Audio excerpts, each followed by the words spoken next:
So we're going to talk about love languages. Yeah, babe, it's been so crazy this week how, I remember when Paul McCarroll signed this love language, I was like, I don't want to do love languages. I just feel, I was really upset, I was really grumpy. I just feel like it was so fluffy. Oh. And you love fluffy. Oh, I don't love fluffy. Unless it's a cat or dog, then it can be really fluffy. But other than that, I'm really not into fluffy. I like hardcore things. That's not.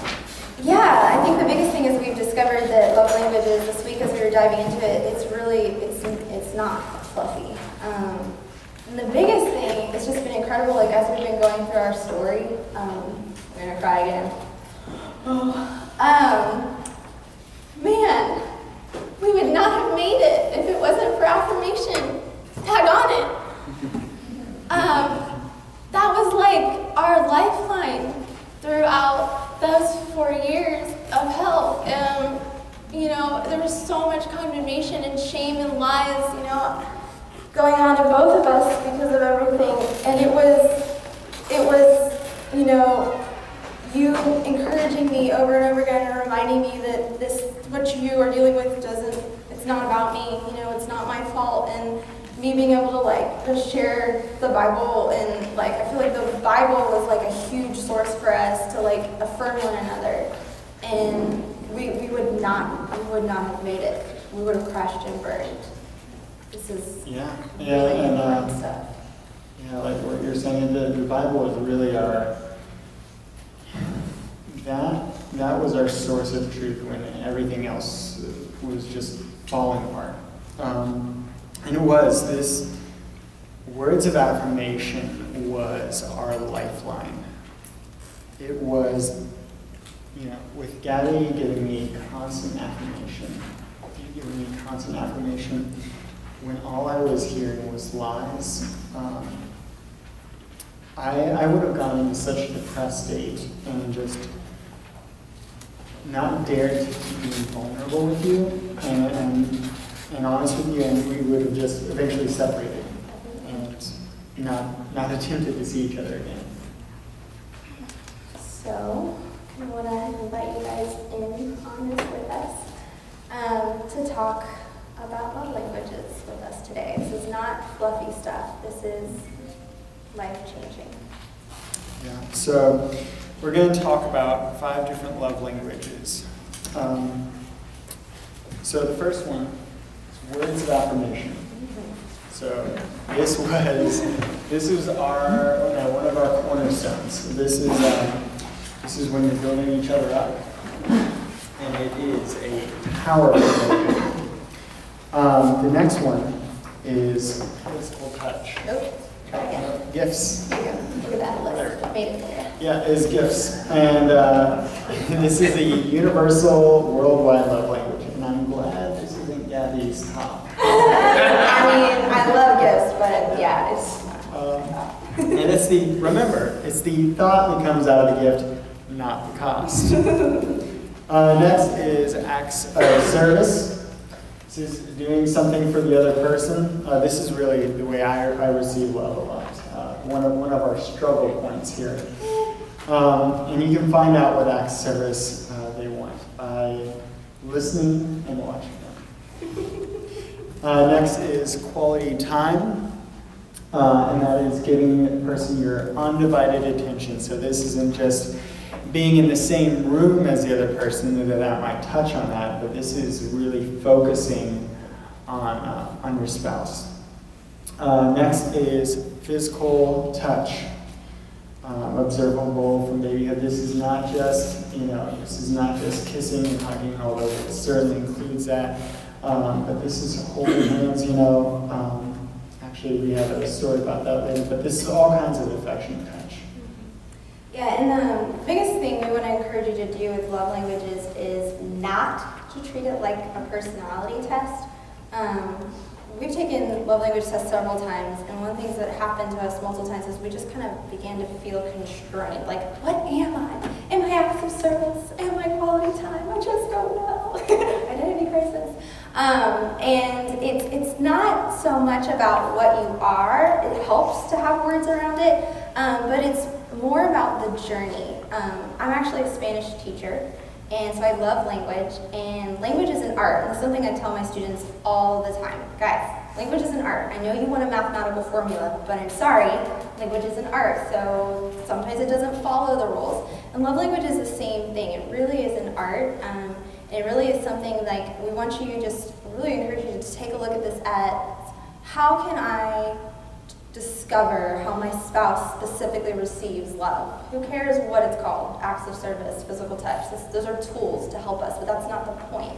How can I tell them I love them? And how do I actually really receive love and make sure I communicate that to them so that they know how to do that? And it really is a journey, and we have had some fun adventures around this ourselves. I'm going to talk about the physical touch one. So let's talk about something called dialects. As with languages, there is this thing called dialects, and what physical touch works for one person might not work for the next. So, Gabby loves bathrooms. I do. She loves holding hands. It's nice. If I try to combine the two on a walk and try to hold her back while we're walking, she hates that. Meh. I am not livestock. I'm not She herbivorous. feels like a sheep. Yeah. I heard her. The same. I hate it. Keep I think it's hilarious because it makes it I do. I mean, sometimes I think you just do it to make me buy you. Yeah, it's pretty fun. Yeah, so it's an adventure, right? Physical touch is my love language, but that doesn't mean every kind of touch is something that I receive and feel loved by. It really is an art. It's a journey. It's not a mathematical formula. I'm sorry, men. I know you love mathematical formulas. Oh, well. It's not going to work that way. And then another story about love languages that we've kind of discovered is related to acts of service. So that's Johnny's love language. And man, that is not even on my radar. Like, whoo! I'm like, what? I should do things for you? Huh?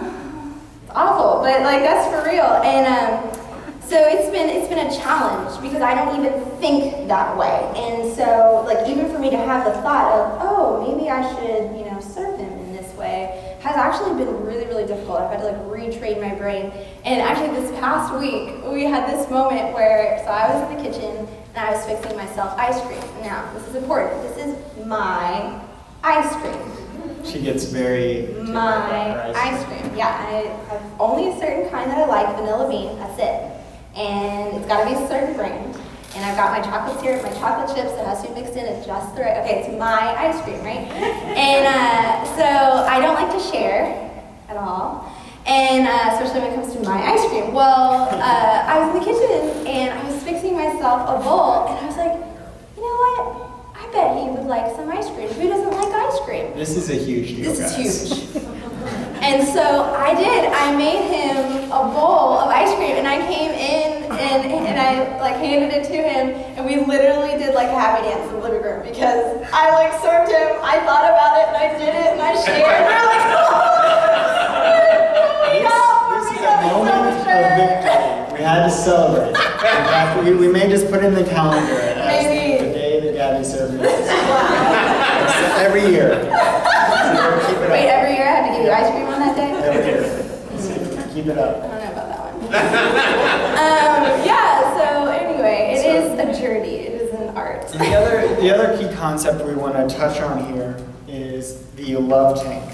The love tank is really important because this is the tool that kind of helps monitor, when somebody is just kind of like, when you're just feeling completely out of whack and you're just completely I can't talk to you, I can't do anything right now.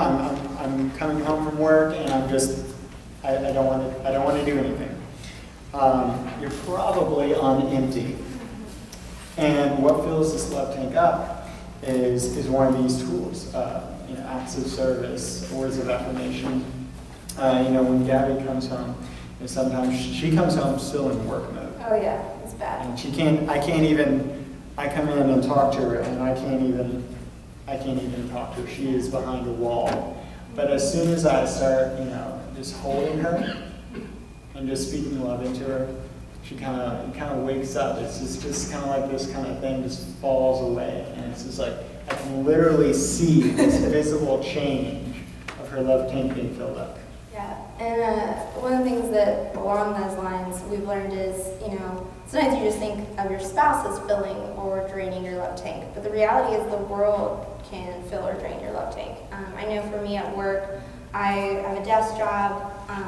My love languages are physical touch and affirmation, and I get none of that at work. I'm alone in front of a screen. I'm dealing with customers and customer service, so you're not generally getting very affirmed, generally. And definitely no kind of touch going on. So I come home, especially after a hard day where I talk to some mean people, just on empty, and it's, we really have learned that if you will just take, it could be like 30 seconds, just a long hug, a long kiss, hold my hand, just sit with me on the couch. Don't talk to me yet. Don't share anything if I can't handle it. If you just give me that time, that's all I need, and it just makes a huge difference with how we interact the rest of the night. I'm not going to be as prone to cruelty as I might be otherwise. Cool. All right, so it is your turn now. We are going to dig in on this. And again, I just want to encourage you, don't get caught up so much in the terms of physical touch and affirmation. Those are tools. And if those are helping you, great. But if they're not helping you, throw them out the window. If you're feeling like those are constraining you, confusing you, throw them out. This is about how does your spouse receive love? How do you receive love? What are the specific ways that you guys want to share love? That is what journey that you guys are on. So we're going to take about, let's see. We're going to take about 15 minutes as a couple to do 3 things. One, you're going to share your love languages with one another. If anybody has not done the love language profile, go ahead and take this first 15 minutes. You won't even need that long, but go ahead and make sure you do that first. That's really important. So if you didn't get to that in your homework, go ahead and take the time to do it now. But you're going to share your love languages with your spouse. Then I want you guys to write out 5 specific actions that you could do to meet your spouse's love language. So husband, you write 5 things for your wife. Wife, you write 5 things for your husband. If you get stuck, hint, hint, that person is right there. You can ask them some questions for ideas if you need it. Isn't that nice? And then after that, I want you guys to share your list with one another, and you're going to agree on 3 items that you're going to do for this week. Isn't it nice that you have it up there on the board in your book? That's so much stuff. Cool. And then after you're done with that, you're going to take about 2 to 3 minutes again per couple to share your discoveries with your table. Thanks, guys.